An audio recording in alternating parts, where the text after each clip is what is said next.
Welcome to Spam Filter for Your Brain, bite-sized ponderings on how our thoughts influence our behaviour and our lives, and because we're all connected, how our thoughts impact the world. I'm here to help people reconnect with their bodies and declutter their brains. And I don't believe that we should just magically know how our emotions and our thoughts impact our lives if no one ever teaches us. So let's learn this stuff together. Hey folks, I just had a really important thought. Felt really important for me, and I thought it was worth sharing. I thought it was actually worth making a little episode about.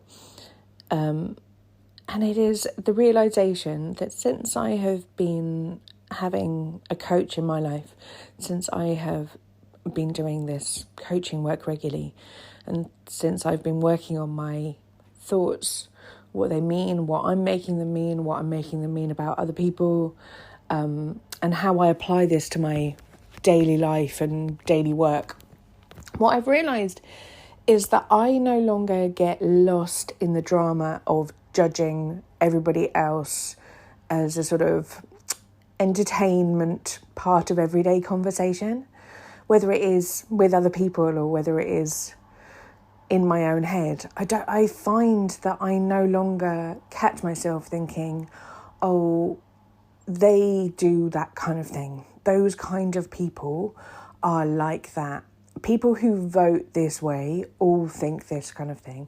People who have this particular opinion about people's bodies or people's jobs or people's, I don't know, hair colour. Just these kind of general everyday swathes of pointing at other people as the bad guys. I just don't have it anymore. And I'm not telling you that so I can sound all pious, like, oh, look at me, I'm not judgmental, because we're all judgmental. It's literally how our brains are wired. It's part of the functioning of the little meat sack in your skull. It's the way that humans are designed. But what I don't do is I don't trick myself into thinking that I suppose what other people are thinking. Because I have no idea what other people are thinking, let alone big groups of people. Frankly, it's quite a lot of work trying to work out what I'm thinking half the time, because we're so good at tricking ourselves and deceiving ourselves and telling ourselves what we want to hear, that the idea of me looking at a group of people and saying they're behaving in a certain way because they might be thinking this, or because they're those kind of people, or they don't care about this, or they're not considering this, that, or the other. Frankly, I don't have enough hours in the day.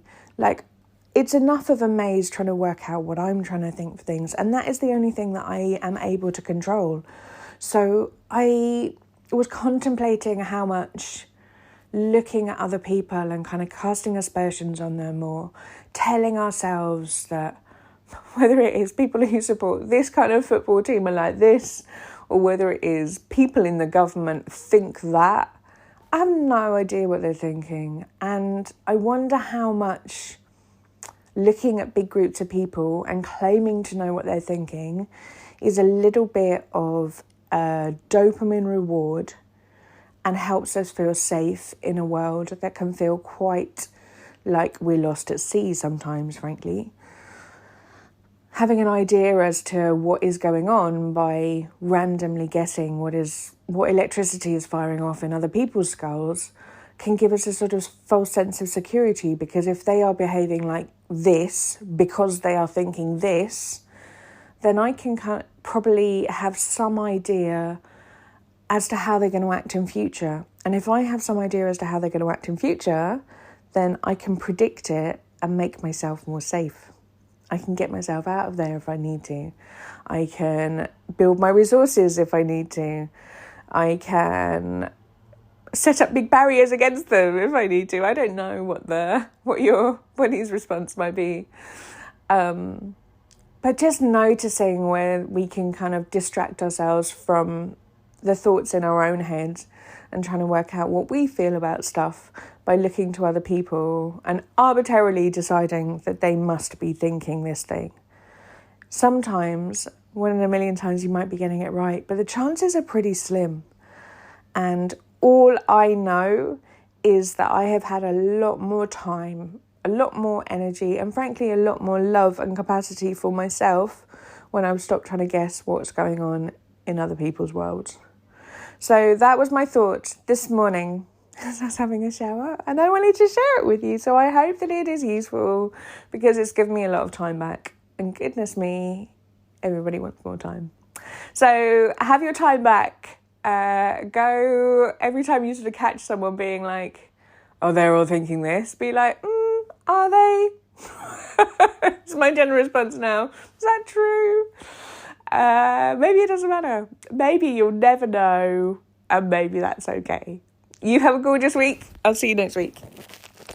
If you'd like tips, tricks, courses and resources to help you navigate a world which tries to convince you that you're not good enough, pop over to my mailing list. There should be a link in the show notes, or if you head to heardinlondon.com, you can sign up for a free body image workbook that will take you straight there. I hope it's useful. If you're enjoying what you're hearing on the podcast here, I would love to invite you to Self-Care School. Self-Care School is a membership site where we have group coaching calls every week. We have a whole load of courses that you can dip into for whatever suits your needs. We have courses on confidence, body image, timekeeping, how to manage big emotions, overwhelm, loads and loads of stuff in there. You can kind of pick out whatever you want to work on. There is a big library of workbooks, which includes journal prompts and questions for you to be able to apply this work to your own life. And we have the most amazing community where people support each other. We learn from each other, and you get to work alongside people with quite often very different life situations to your own, and we learn so much together in community. If you would like some more of this, please do hop over to selfcareschool.co.uk.